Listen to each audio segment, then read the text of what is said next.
Orang yang telah menetapkan ridhanya Allah menjadi bagian terbesar pada hidupnya, maka dia adalah orang yang paling ringan beban pada hidupnya ketika dia telah memasukkan ridhanya Allah menjadi tujuan terbesar pada hidupnya. Makanya tidak salah kalau Allah berfirman, waridwanum minallahi akbar. Sesungguhnya keridhaan Allah itu yang paling besar. Karena kalau orang itu sudah meletakkan ridhanya Allah, maka dia tidak akan terbebani dengan komentar manusia. Kalau dia sudah meletakkan ridhanya Allah, maka dia tidak akan terbebani dengan komentar-komentar yang datang dari manusia. Kalaupun dia memberikan pengorbanan pada hidupnya, maka sesungguhnya dia tidak akan pernah menjadi berat dengan apapun yang dia lakukan, selama dia telah meletakkan ridhanya Allah pada kehidupan dia. Makanya sampai ulama Abdul Badawi Al-Khalafi juga menyampaikan, Masya Allah, Abdul Badawi Al-Khalafi menyampaikan sumber permasalahan dan problematika pada kehidupan kita, kalau kita meletakkan makhluk pada hati kita lebih besar daripada kita meletakkan khalik pada hati kita.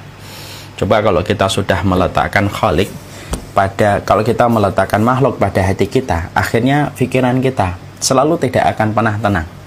Dan tentunya kita selalu akan gelisah, selalu kita akan sedih dengan berbagai macam komentar manusia. Makanya hari ini di zaman sosial media, ketika banyak orang itu bisa mendapatkan simpati dengan mudah dari kerumunan manusia, justru tidak menjadikan standar kebahagiaan menjadi mudah didapatkan, tetapi justru penyakit-penyakit mental illness ini berkembang luar biasa di sekitar kita. Karena apa? Karena kalau kita sudah memasukkan urusan makhluk pada hati kita, maka kita menjadi orang yang paling jauh dari rasa bahagia. Hidupnya menjadi beban, hidupnya penuh dengan kekecewaan, hidupnya penuh dengan tertekan, pressure yang dia rasakan kalau dia memasukkan makhluk menjadi tujuan dalam hidupnya. Beda kalau kita itu meletakkan ridhanya Allah. Orang yang telah meletakkan ridhanya Allah pada kehidupan, walaupun ini sangatlah berat, sangatlah sulit, tetapi sesungguhnya ketika kita memasukkan khalik dalam tujuan kehidupan kita, maka itulah yang akan menjadikan beban kita menjadi ringan. Apapun yang kita lakukan menjadi mudah, karena kita merasa dibersamai oleh Allah yang telah menjadi tujuan kita, dan itulah sesuatu yang paling besar dalam kehidupan kita.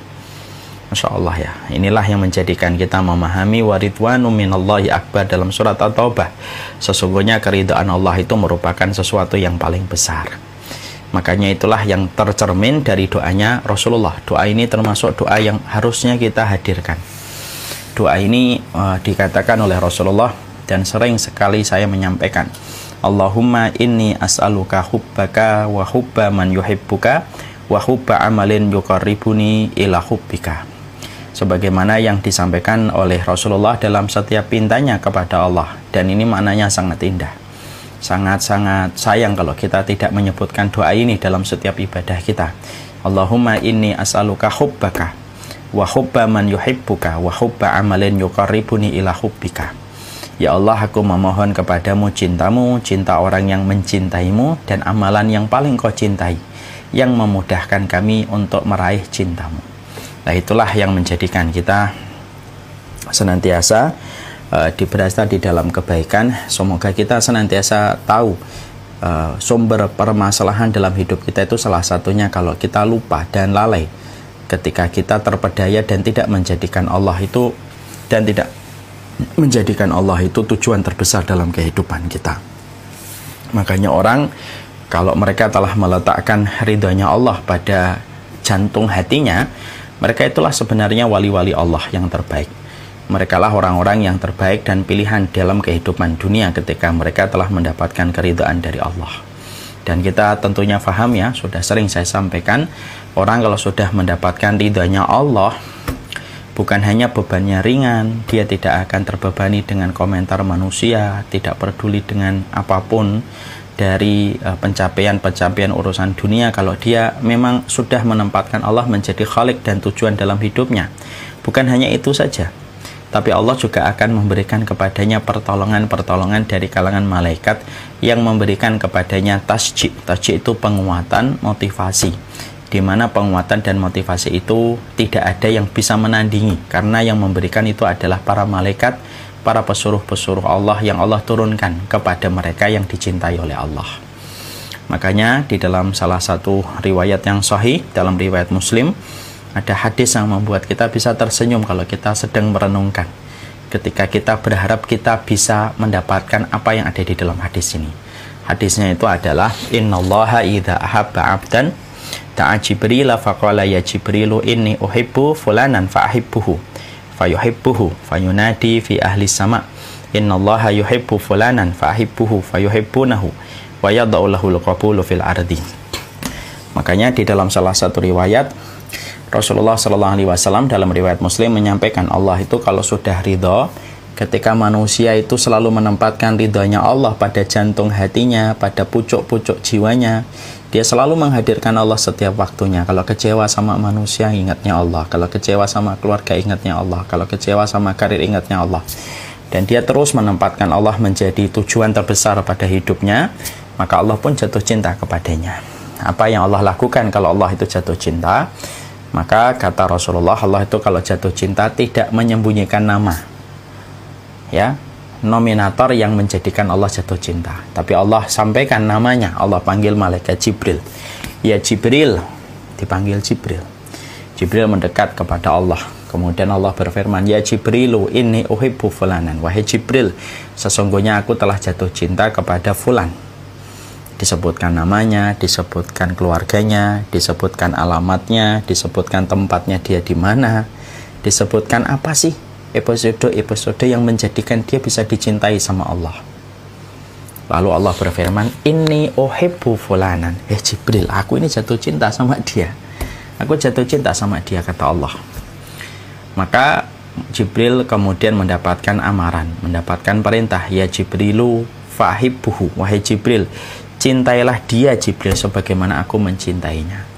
Maka Jibril mencintai orang tersebut. Selesai? Belum. Kemudian Jibril fayunadi fi ahli sama. Kemudian Jibril mengumumkan ke seluruh penduduk langit. Innallaha yuhibbu fulanan. Wahai para penduduk langit, Allah ini baru saja mengambarkan, membuat kabar, membuat pengumuman. Allah telah jatuh cinta kepada fulan. Disebutkan namanya, keluarganya, episode-episode hidupnya yang menjadikan Allah jatuh cinta kepadanya. Fahibbuhu, cintailah dia, wahai seluruh penduduk langit. Yang dikatakan oleh Allah, la ya'sunallaha ma'amarahum wa yaf'aluna ma yu'marun. Yang mana kata Allah Subhanahu wa taala adalah para penduduk langit itu tidak pernah bermaksiat terhadap apa yang diperintahkan kepada mereka dan melakukan apapun yang dititahkan kepada mereka. Maka kemudian malaikat-malaikat pengisi langit itu berkata, kami mencintainya, wahai Jibril. Kami mencintainya sebagaimana engkau dan Allah mencintainya. Maka kemudian malaikat itu meletakkan keridhaan mereka kepada orang yang telah dicintai Allah dan malaikat Jibril. Apa sih? Nah, ini ada penjelasannya di dalam surat Fussilat. Innal ladzina qalu rabbunallahu tsumma istaqamu tatanazzalu alaihimul malaika alla takhafu wa la tahzanu wa abshiru bil jannati allati kuntum tu'adun. Kalau sudah dicintai oleh Allah, dicintai oleh para malaikat akan turun untuk memberikan kekuatan, memberikan motivasi kepada orang-orang yang Allah cintai. Ya. Lalu motivasinya apa? Alla takhafu wa la tahzanu. Jangan kamu sedih, jangan kamu khawatir. Wa abshiru bil jannah, dan bergembiralah dengan berita surga yang telah dijanjikan. Dan itulah yang menjadikan orang yang telah menjadikan Allah menjadi tujuan dan dia mendapatkan ridhanya, maka selalu pertolongan Allah lebih besar daripada episode berat yang dia jalani. Ujiannya memang berat, tetapi pertolongannya lebih besar daripada ujian. Kesulitannya memang tidak sedikit, tetapi pertolongan Allah lebih banyak daripada kesulitannya. Dan itulah kunci kenapa orang solih ujiannya bertubi-tubi, tapi kenapa senyuman tidak pernah lengser dari wajahnya, ketenangan tidak pernah hilang dari serambah hatinya. Ya karena mereka mendapatkan motivasi dari para malaikat yang terus memberikan kalimat-kalimat penyejuk dan motivasi. Sudahlah, tidak usah khawatir, udahlah, tidak usah sedih, karena sesungguhnya kamu telah diberitakan dengan kabar gembira surga. Nah, itulah yang menjadikan kita paham. Itulah pentingnya menjemput ridhonya Allah. Karena ridhonya Allah itu harus dijemput, tidak bisa ditunggu. Tidak bisa ditunggu, tidak bisa kita harapkan laduni datang kepada kita tiba-tiba. Ya tidak bisa. Maka sesungguhnya keridhaan Allah itu harus dijemput. Dan salah satu kendaraan yang bisa menghantarkan kita kepada jemputan, yaitu pada terminal ridhonya Allah itu adalah, yaitu ketika kita kemudian memantaskan diri kita pada amal-amal yang bisa menjadikan diri kita dicintai oleh Allah Subhanahu wa Ta'ala. Nah, inilah betapa pentingnya ridhonya Allah dalam kehidupan kita. Memang betul kalau sudah menetapkan ridhonya Allah itu tenang hidup kita. Mau diomongin orang apapun itu, selama kita tahu dalilnya, selama kita tahu bagaimana yang terjadi, kita tenang. Jangan pernah menjadikan simpati dan ridhonya makhluk menjadi tujuan. Karena itu justru akan memporak-porandakan kekuatan kita, menjadikan kita terjerumus kepada kerusakan. Maka Masya Allah, inilah yang menjadikan kita akhirnya mempelajari kitab 40 karakteristik mereka yang dicintai oleh Allah Subhanahu wa Ta'ala, yang akan menjadi rujukan kita dan akan menjadi kajian kita pada kesempatan sore kali ini. Kemarin kita telah mempelajari berbagai macam sifat-sifat yang menjadikan diri kita dapat dicintai oleh Allah Subhanahu wa Ta'ala. Golongan yang pertama, mereka yang senantiasa bersuci. Golongan yang kedua, mereka yang senantiasa bertaubat. Golongan yang ketiga, orang yang berbuat kebaikan. Golongan yang keempat, orang yang mengikuti syariat. Golongan yang kelima, orang yang sabar. Golongan yang keenam, orang yang bertakwa. Golongan yang ketujuh, orang yang bertawakal. Golongan yang kedelapan, orang yang berlaku adil. Golongan yang ke-9, orang yang berjihad. Golongan yang ke-10, orang yang senang membaca Qul huwallahu ahad. Golongan yang ke-11, orang yang bersumpah atas nama Allah. Sekarang kita akan menuju kepada golongan yang ke-12, yaitu adalah mereka yang kemudian dicintai oleh Allah Subhanahu wa Ta'ala, yaitu adalah orang-orang mukmin yang kuat. Ini akan menjadi pembahasan kita.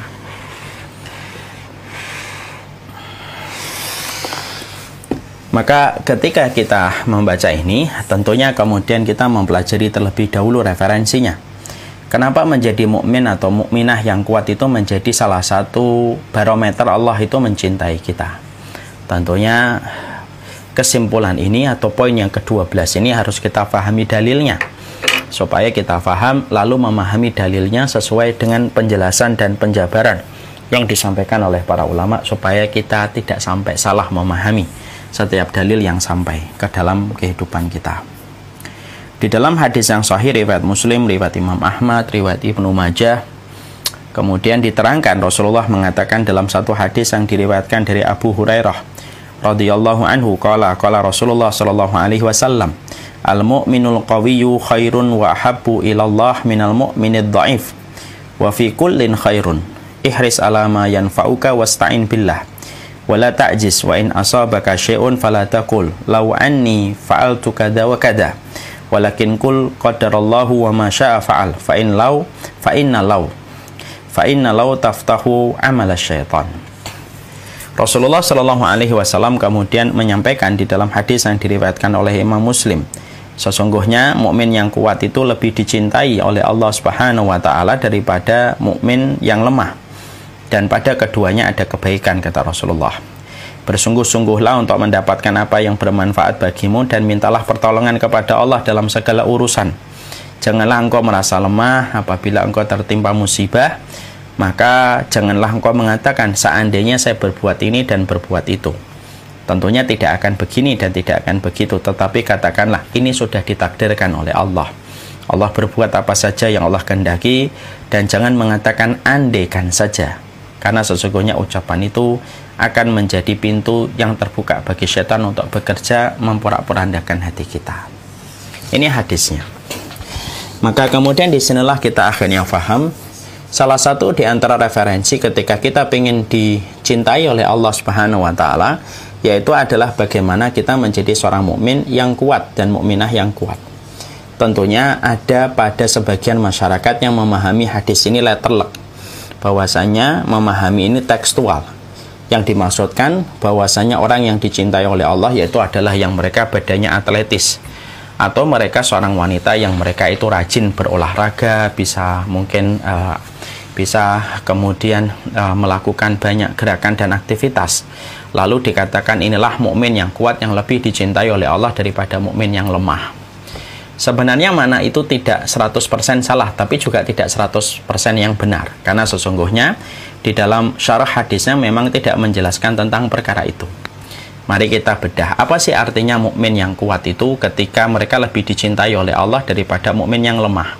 Walaupun pada keduanya ada kebaikan. Wa fi kullin khairun. Setiap keduanya ada kebaikan, kata Rasulullah. Maka kemudian adalah yang dimaksudkan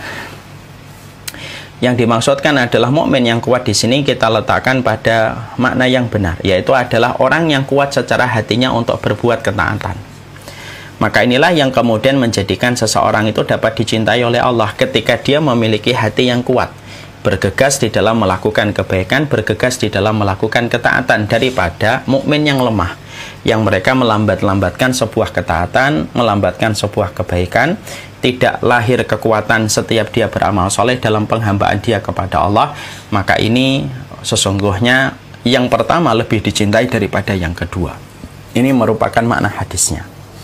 Jadi artinya kuat ini kembalinya kepada hati, kembalinya kepada poros kebaikan yang dia lakukan dan ketaatan yang dia kerjakan. Bukan hanya kembali kepada fisik, karena bukan itu makna yang pertama ketika kita mendengar bahwasanya mukmin yang kuat itu lebih dicintai daripada mukmin yang lemah. Kata kuat dan lemah tidak disandarkan kepada fisik, tetapi disandarkan kepada kekuatan hatinya. Kalau kemudian kita, apa bahayanya Ustadz kalau saya menerjemahkan hadis ini secara tekstual, bahwasanya hadis ini itu artinya adalah kuat secara fisik. Berarti kalau ada saudara-saudara kita yang dilahirkan memiliki keterbatasan fisik, berarti dia tidak bisa dicintai oleh Allah. Padahal salah, belum tentu. Ada mereka yang dilahirkan oleh Allah tidak sempurna kakinya menurut mata kita, tapi sempurna di hadapan Allah. Dan ingatlah, itu bukan produk gagal, karena Allah tidak mungkin memproduksi produk gagal. Kalau kita artikan bahwasanya mukmin yang kuat itu hanyalah fisik, lalu kita tidak kembalikan kepada makna yang benar.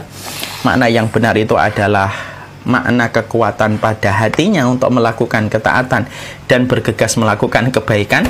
Berarti kita akan mendapati banyak orang-orang yang mereka ditakdirkan kecil badannya, ada yang memiliki keterbatasan pada kakinya, berarti dia tidak bisa menjadi orang yang dicintai oleh Allah, dan itu salah.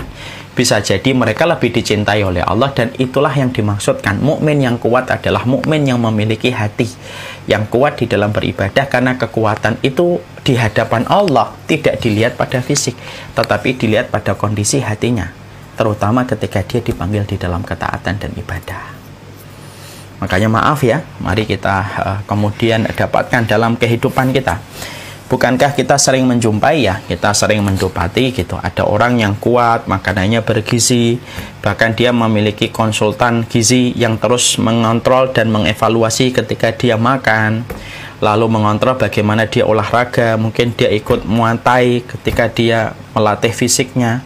Tapi giliran ketika dia sholat, bisa jadi ketika dia sholat, baru kemudian membaca An-Naba terasa lama kakinya bergemetar. Padahal dia mampu lari sampai 10 kilo, tetapi giliran ketika sholat hanya sebentar saja, maka dia protes kepada imamnya, padahal yang dibaca baru surat An-Naba, belum sampai Al-Baqarah selesai. Dia kuat secara fisik, tapi belum tentu kuat secara hatinya. Ada pula orang yang kemudian kita lihat dalam kondisi lemah, dalam kondisi kecil, mungkin menurut sebagian mata kita dia kerempeng gitu. Tapi sekalinya dia berdiri di dalam sholat, dia tidak akan pernah bergeming di dalam khusyuknya, dan dia tidak pernah merasa berat di dalam sholatnya, karena dia merasakan justru kekuatan itu pada setiap sholat yang dia lakukan. Dan itulah yang dimaksudkan hati. Jadi kekuatan itu yang dimaksudkan pada hadis ini, karena hadis ini cukup terkenal, itu jangan sampai kita salah kaprah ketika menempatkan arti kekuatan. Kekuatan itu tidak pada fisik, tetapi kekuatan itu pada hati ketika merespon ketaatan dan menahan diri dari perbuatan yang diharamkan oleh Allah. Dan itulah yang dimaksudkan dengan kekuatan. Bahwasanya kekuatan itu pada dasarnya bukan kekuatan pada fisik kita, tapi kekuatan itu pada dasarnya adalah kekuatan ketika pada hati kita. Makanya sesungguhnya inilah yang menjadikan kita akhirnya memahami dulu, yaitu kita meletakkan dulu posisi hadis ini di dalam kajian kita, bahwasanya bukanlah orang yang dimaksudkan mukmin yang kuat itu bukanlah yang mentekol badannya, bukanlah yang fitness, bukanlah yang mereka selalu makan dalam kondisi tercukupi gizinya. Mereka juga mendapatkan kecintaan dari Allah. Kalau mereka mendapatkan fisik yang semacam itu, mereka niatkan karena Allah, bukan karena ingin dipuji, dan bukan pula untuk meraih simpati. Disinilah kemudian kita akhirnya mendapati, itulah yang kemudian kita harus pahami.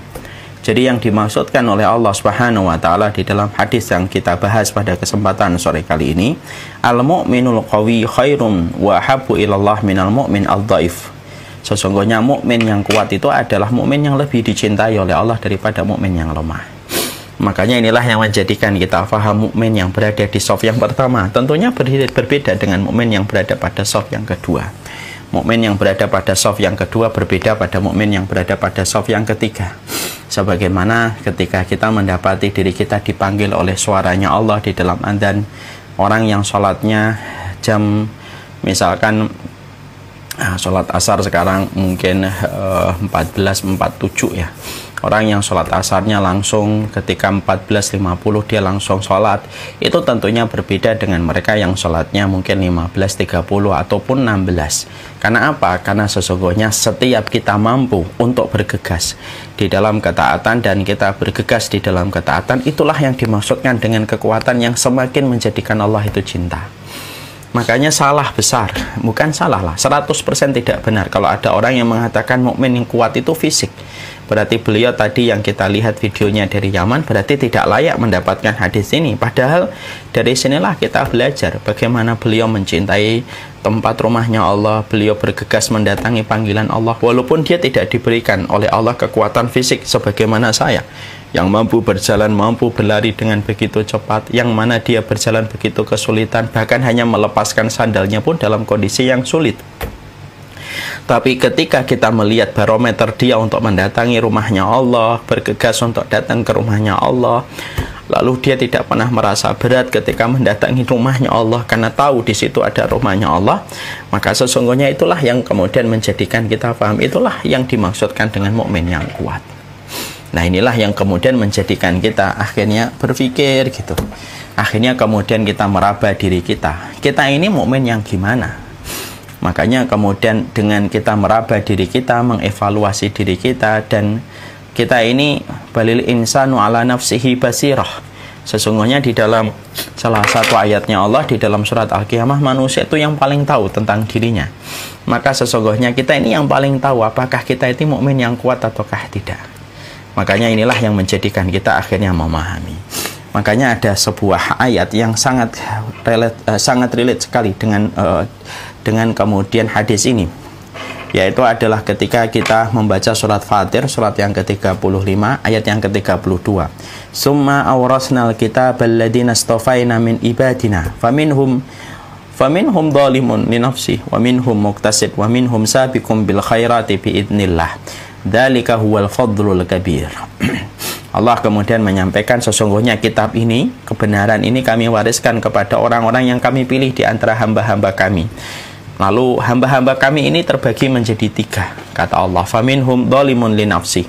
Ada di antara kita yang dhalimun li nafsi. Mereka itu dhalim kepada diri mereka sendiri. Mereka dhalim sama diri mereka sendiri. Ada yang kemudian muqtasid. Ada mereka yang berada pada pertengahan. Ada yang kemudian sabiqum bil khairati biidznillah. Ada yang selalu bergegas itu di dalam kebaikan. Yang demikian itu dzalika huwal fadlul kabir, dan itu merupakan karunia Allah yang besar. Makanya kalau kemudian kita ingin mapping ya, hadis ini lalu kita relate dengan surat Fatir ayat yang ke-32, maka kita ini bisa memapping diri kita. Mapping diri kita itu apa? Kita ini berada pada kondisi yang mana? Dhalimun li nafsi, atau kemudian yang kedua, apakah kita ini muqtasid, yaitu yang kedua, ataukah kita sabiqum bil khairat? Dan masing-masing itu kita mengetahui tentang bagaimana jujur, bagaimana kebersihan hati kita, bagaimana hati kita di hadapan Allah. Balil insanu ala nafsihi basirah. Karena setiap manusia itu ya, karena pada dasarnya manusia itu lebih mengetahui dirinya daripada orang lain. Maka kemudian manusia itu terbagi menjadi 3. Ada yang pertama dhalimun li nafsihi. Dhalimun li nafsihi itu apa? Mereka itu orang yang suka mencampur adukan antara perbuatan baik dan buruk. Jadi mereka tidak punya hati yang kuat untuk meninggalkan keburukan, meninggalkan dosa. Ya. Mereka juga melakukan kebaikan, mereka juga sholat, mereka juga ngaji, mereka juga kemudian puasa sunnah. Tapi terkadang mereka melakukan kejahatan, mereka ghibah, mereka menodai kehormatan orang, mereka menonton sesuatu yang seharusnya tidak ditonton. Maka itu terkategori pada orang yang paling rendah dalam keimanan. Kekuatannya paling rendah. Itulah yang disebut dengan dzalimun li nafsi. Tapi mereka tetap melakukan kebaikan. Tetapi kebaikan itu dicampur adukan dengan berbagai macam kemaksiatan dan dosa. Dia tidak kuat untuk menghadapi pesona-pesona dosa dan kemaksiatan.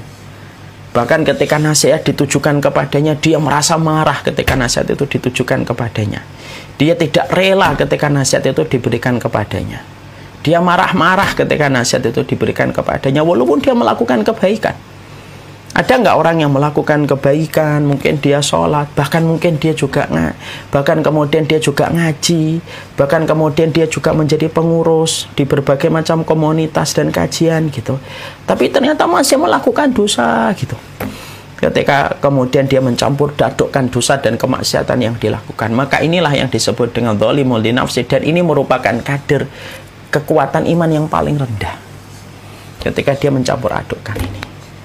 Ya, ada yang semacam ini, ya, yang mereka kemudian mencampur adukkan itu. Dzalimun, dia zalim kepada dirinya sendiri. Makanya masih ingat nggak?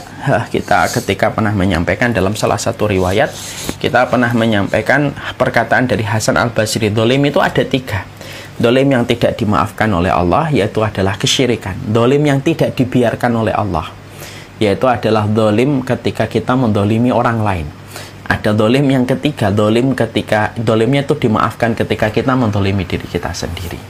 Makanya kalau kita merasa zalimun li nafsihi, sebagaimana pada surat Fatir ayat yang ke-32, bukan berarti pintu-pintu rahmat itu tertutup bagi mereka yang zalim li nafsi, enggak.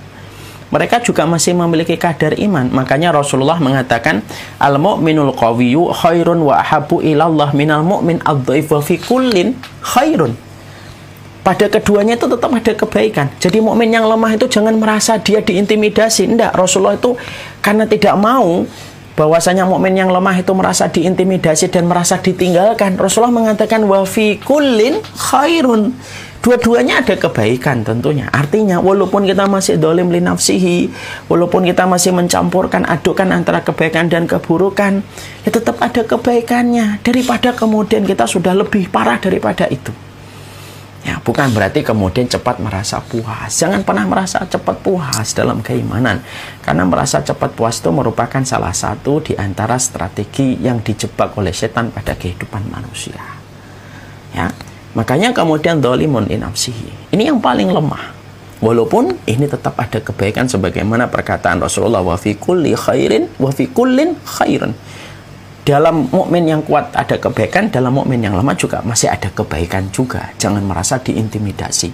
Wah, saya sudah nggak diperlukan sama Allah, saya sudah terlalu jelek dia. Jangan putus asa dari rahmatnya Allah. Yang lebih buruk daripada dosa itu berputus asa dari rahmatnya Allah. Para ulama itu ditanya, Ustaz, Syekh, apa yang lebih buruk daripada dosa? Syekhnya menjawab, yang lebih buruk dari dosa itu kamu merasa berputus asa dari rahmatnya Allah.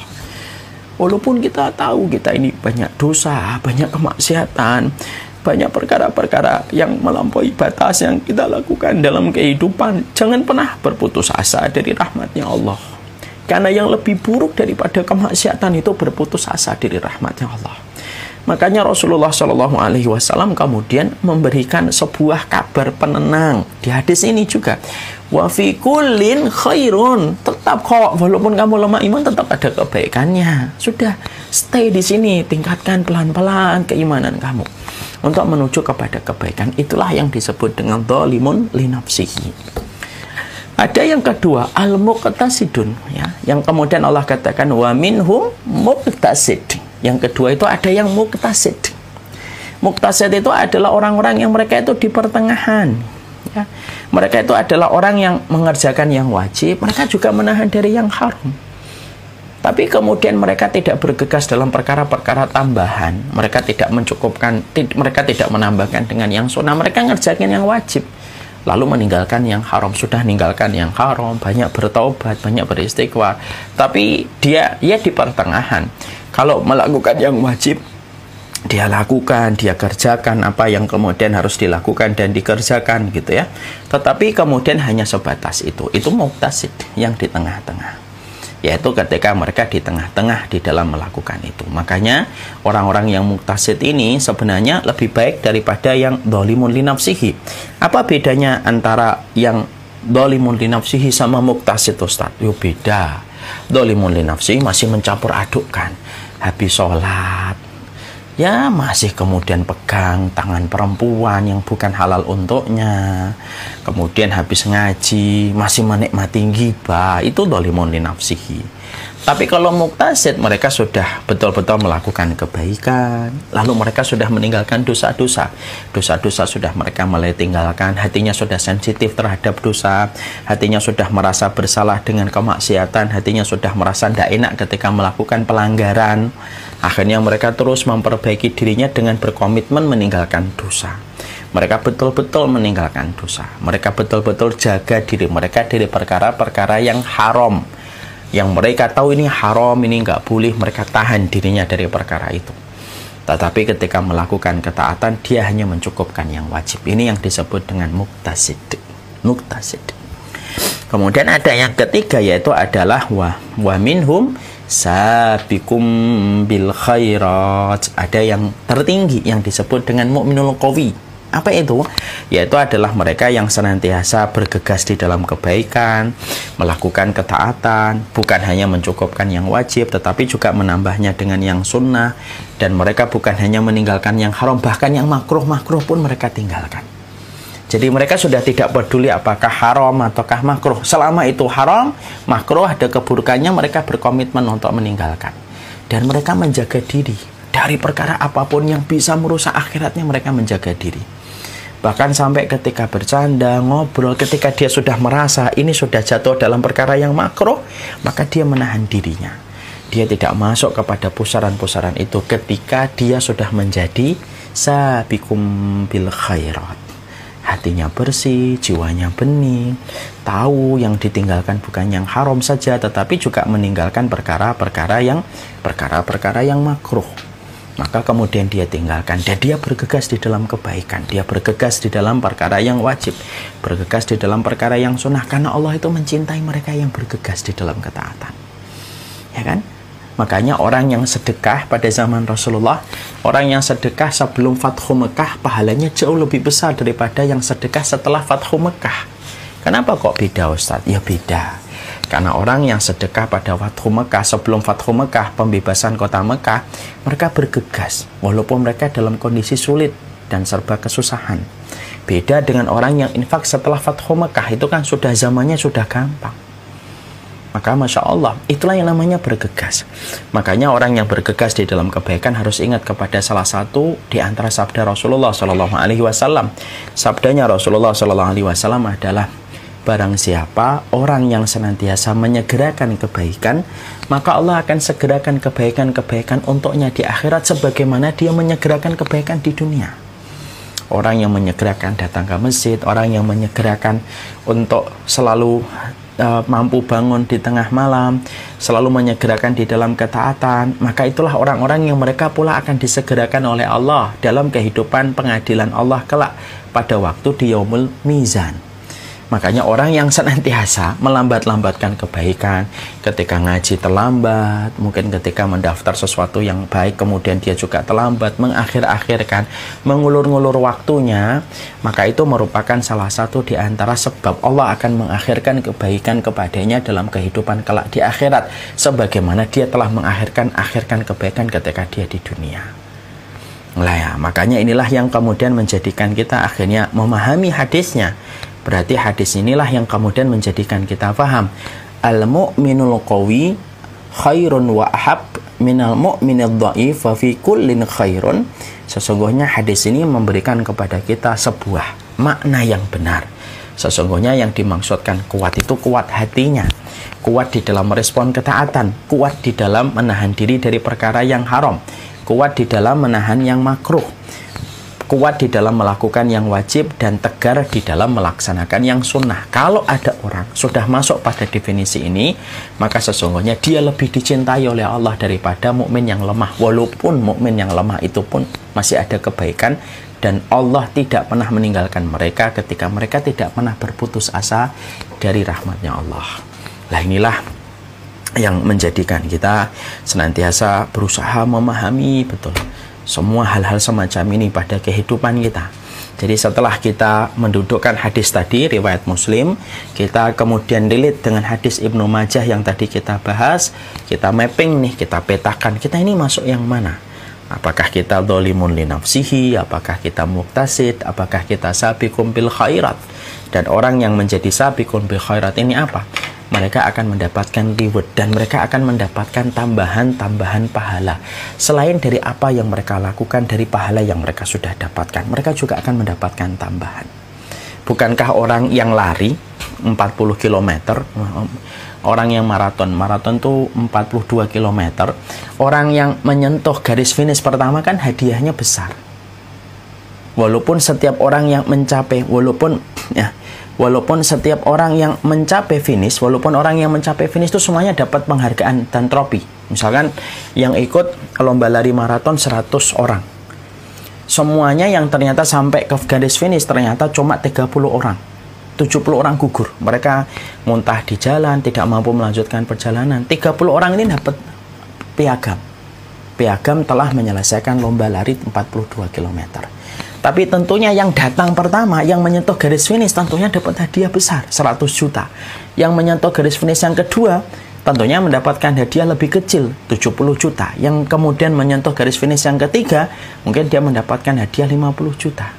Itulah yang saya maksudkan. Orang kalau sudah berada pada kondisi sabiqum bil khairat, ketika dia sudah berada pada kondisi sabiqum bil khairat, maka sesungguhnya dia selain mendapatkan pahala dari apa yang dia lakukan, dia mendapatkan reward tambahan dari Allah. Karena dia bergegas di dalam kebaikan, dan itu menunjukkan kekuatan imannya.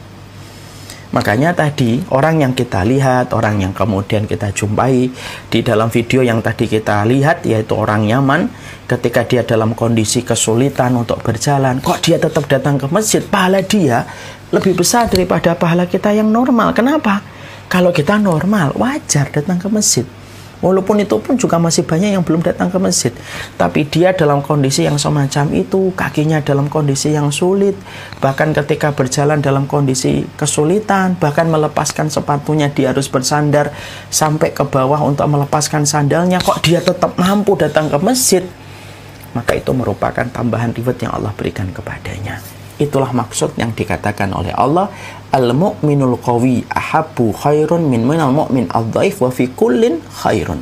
Sesungguhnya orang mukmin yang kuat hatinya dalam merespon ketaatan, merespon yang wajib, merespon yang sunnah, bertekad meninggalkan yang haram dan makruh, itulah yang dimaksudkan dengan kekuatan. Itu lebih mulia daripada mukmin yang lemah imannya.